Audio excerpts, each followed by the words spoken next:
بسم الله الرحمن الرحيم يسبح لله ما في السماوات وما في الأرض له الملك وله الحمد وهو على كل شيء قدير هو الذي خلقكم فمنكم كافر ومنكم مؤمن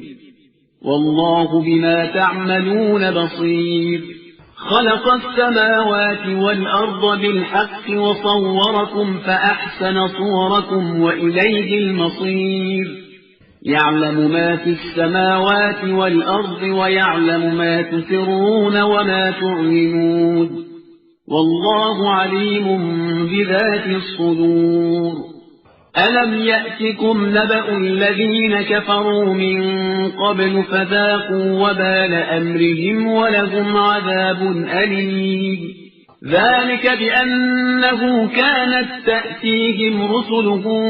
بالبينات فقالوا أبشر يهدوننا فكفروا وتولوا واستغنى الله والله غني حميد زعم الذين كفروا أن لن يبعثوا قل بلى وربي لتبعثن ثم لتنبؤن بما عملتم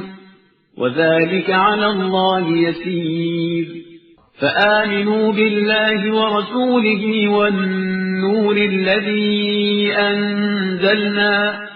والله بما تعملون خبير يوم يجمعكم ليوم الجمع ذلك يوم التغابن ومن يؤمن بالله ويعمل صالحا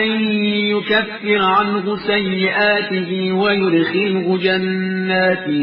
تجري من تحتها الأنهار خالدين فيها أبدا ذلك الفوز العظيم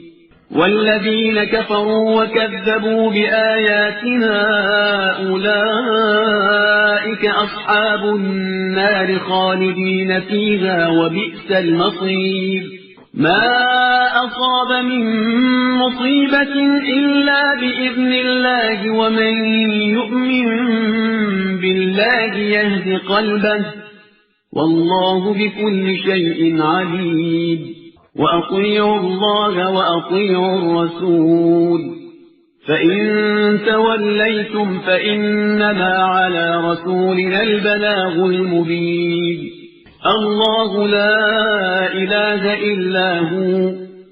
وعلى الله فليتوكل المؤمنون يا أيها الذين آمنوا إن من أزواجكم وأولادكم عدوا لكم فاحذروهم وإن تعفوا وتصفحوا وتغفروا فإن الله غفور رحيم إنما أموالكم وأولادكم فتنة والله عنده أجر عظيم فاتقوا الله ما استطعتم واسمعوا وأطيعوا وأنفقوا خيرا لأنفسكم ومن يوق شح نفسه فأولئك هم المفلحون إن تقرضوا الله قرضا حسنا